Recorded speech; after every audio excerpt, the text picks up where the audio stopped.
On est donc sur une charpente existante qui a déjà été traitée par flamme, avec des travaux qui ont été réalisés en sous-face, une verrière basse, en fait, qui est ni plus ni moins qu'une verrière intérieure.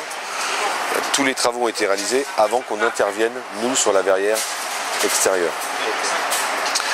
Donc, protection de tous les ouvrages qui sont en dessous, bien sûr, interdiction d'avoir des fuites. C'est pour ça qu'on a fait un platelage périphérique et un parapluie mobile sur le dessus.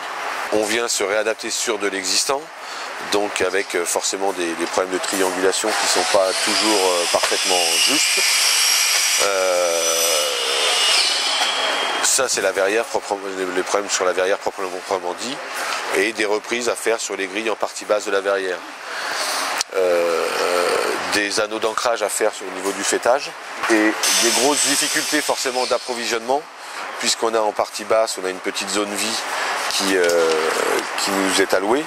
Le Grand Palais, lui, est toujours en activité, ce qui fait qu'il existe une grande zone vie pour l'activité du Grand Palais, sur laquelle il est interdit d'intervenir à chaque fois qu'ils font des expositions, et ils sont en exposition à 80%.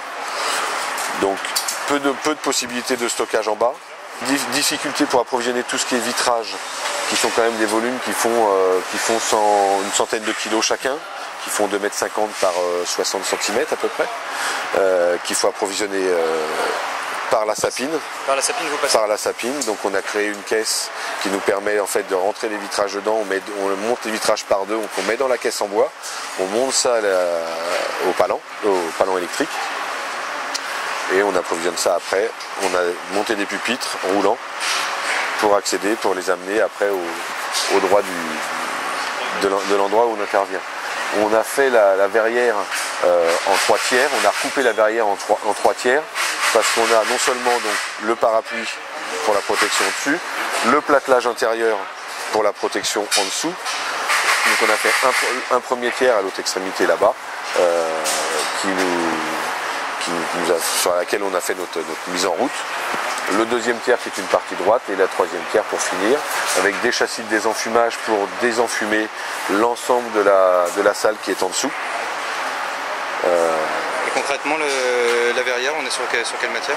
Là, c'est structure aluminium. On est donc posé sur la charpente acier existante, profilé aluminium à rupture de pont thermique,